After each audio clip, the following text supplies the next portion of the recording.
YouTube. It's only me and the Bob here. Yeah, it's a grey day today. It's like grey and cloudy, and so it's like full on wear the clothes and stay in the house. Wow, yesterday was wild, dude. Yesterday was a bit wild. Like, I have this constant drawback to my ex, and it's something that I have to manage quite a lot, and I manage it by keeping her in a state of forgiveness, because if it's in forgiveness then it's a high vibration and we all move forward. But if I allow myself to fall into the story, it can really pull me down, and so I avoid it, and I'm okay about it, and I've moved on.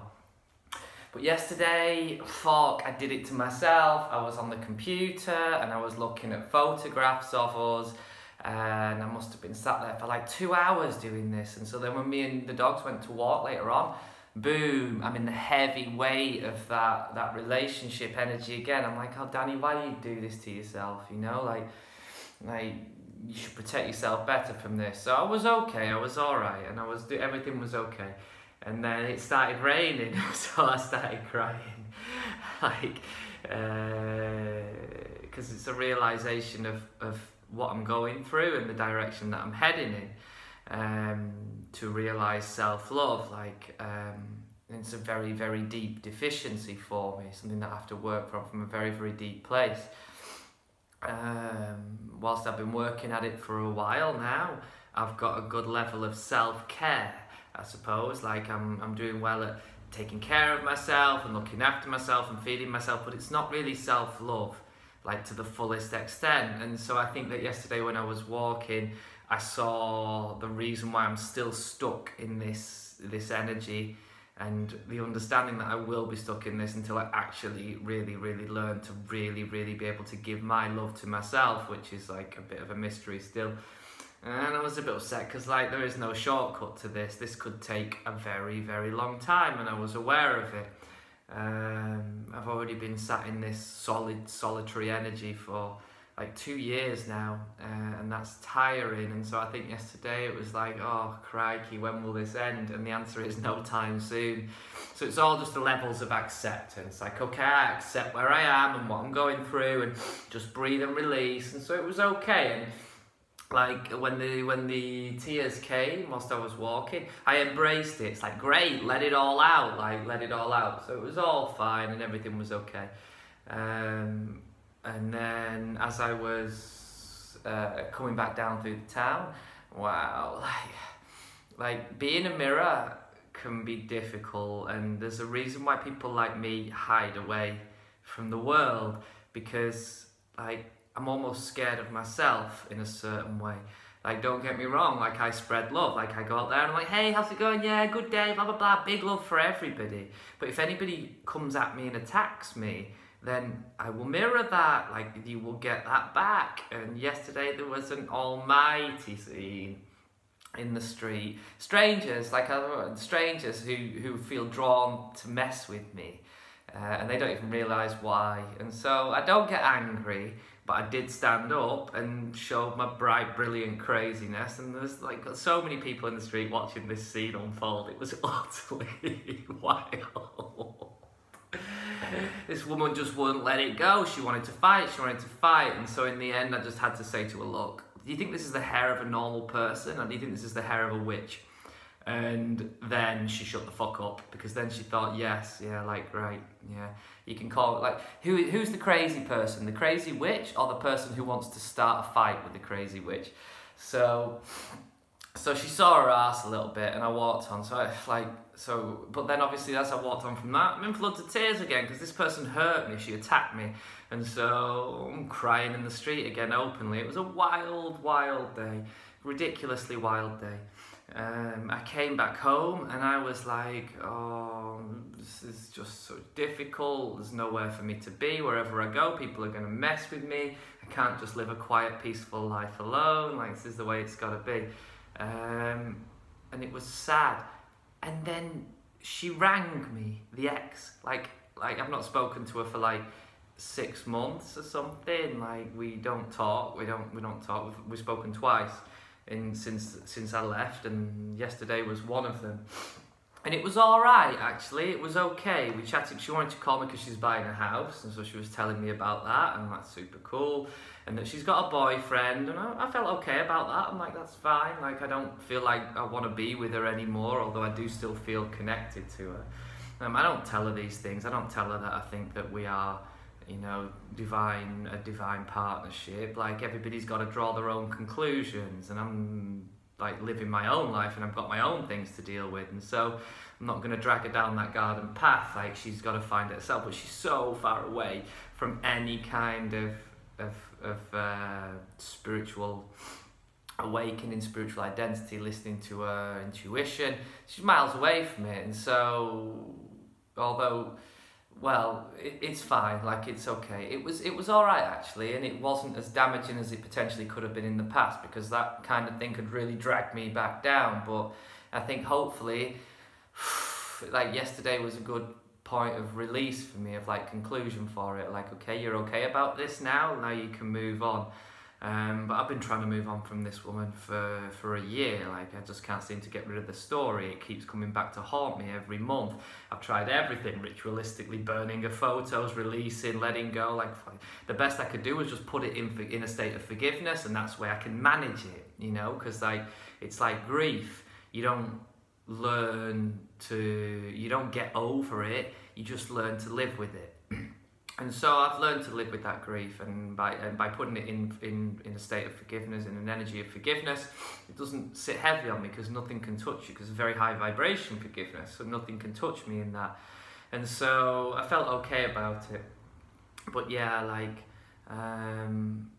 you know, like, it's funny how it goes. Like, there's always a part of me that does believe that she's either a karmic partner or she's my twin flame. Now, there's a danger with twin flames. You don't want to get drawn into that trap, because unless you're absolutely certain, like pure confirmation, then it can be something that holds you back. Like, the idea that someone else completes you is what's holding you back. What really is that person should do is pull you out of yourself, like fuck you up, pull you out of yourself, and then you learn to stand alone, like you are complete. And that's kind of what happened to me. Like, in a way, she messed me up so badly that it birthed me out of myself, and I'm finally starting to transmute the shadow, which is a fantastic gift, and I'm very, very thankful for. But doesn't mean, but like, obviously it changed my perception as well when I saw that, like, the balance of give and take between our relationship and all that, and that no longer serves me anymore. So it's not something that I wanted to go back to. I guess the test of whether whether it was just for the lesson and we move forward separate, or we bounce together again in the future, comes down to her own development. Now, given the fact that she's really not focusing on any kind of personal development whatsoever, she's just burying herself in work. Like you can see that there's no real understanding of what goes on there. I mean, how somebody who, like, I hasten to use the word narcissist, because narcissist is a very, very cruel word, and she's not. She's very nice, and she's very sweet and very lovely, but there's something very, very fundamental about the way that she does love, which is a little bit take, and she used to be the ice queen, like she can't really give love, and so maybe she moved forward from that. She says that she feels like she has, and so that's good, but we let it go and keep moving forward. And so hopefully, with fingers crossed, after yesterday's conversation, hopefully something can click over and I can move forward from this. Like, it would be nice if some lover walked into my life and I had some kind of connection again, because I've not connected with any human beings for like 2 years or something, and that's kind of exhausting. But like, nonetheless, like, it's all okay. Like you know, like, this is the life. But yeah, like, when had to be yesterday, because I was drawn into the story again, and then lo and behold, she calls up, and so that's all right. But I don't feel like heavy about it today. I feel okay about it. I just need to maintain that keeping her in a state of forgiveness. I understand that it's not the story. The way I feel isn't really about the girl. The girl played a part for me. This was ancestral karma. It was very, very heavy. And it's to do with, I think the story is to do with a marriage that never happened. Like a love relationship that never happened. I was jilted at the altar. And that's the kind of shit that you never really get over and carries on into other lives. And that's kind of what I lived through in the earlier parts of this year. And it wasn't, the emotions I felt, when I could see clearly, were not necessarily related to the girl. It was more related to this past story that I had to process. So like, whatever, dude, like, I don't need to understand it completely. All I need to do is box this off in forgiveness, because whatever happens, I really don't want to go back and do this again. This is something that I did 9 years ago, because I'm 42, right? And so as you get older, you learn to see the karmic cycles coming back around. I failed the test last time around. Like, I didn't learn to love myself. I just sunk into a state of suffering for a long time and then moved forward. This time around, I don't really have any choice. As you get older, the stakes get higher, and the world around you will be more obtuse in its how direct it is in terms of teaching you your lessons. So this time around, I'm getting it, and whatever happens, I'm going to forgive this and let it go, because I really don't want to do this ever again. Like, it's like awful. But like, it's all good really, and like it felt alright, and like, you know, we are opposites, and that's alright, and there is no one to complete me. Like, I complete myself, and I am learning to balance myself, and I am whole within myself, and that's what she gave me. Now, people say that's karmic partner, but I think that it's a twin flame relationship for me. That's what it is. That's what twin flames do. It's such a strong, loving connection that they can pierce you very, very deep, very, very deep. And that's what was necessary. There was nothing else that was going to pull me out of the situation I was in without that kind of weight. And so, like, it's all right. I've learned my lesson from that. I move forward. It's no longer that she completes me. It's that she helped birth a part of me that now I complete myself. So I never understood that about people on the internet, of why they're always chasing their twin flames. Oh, my twin flame, my twin flame. Like, isn't the point of that person to teach you to be whole? Like, aren't they supposed to give you the lessons to teach you to be whole?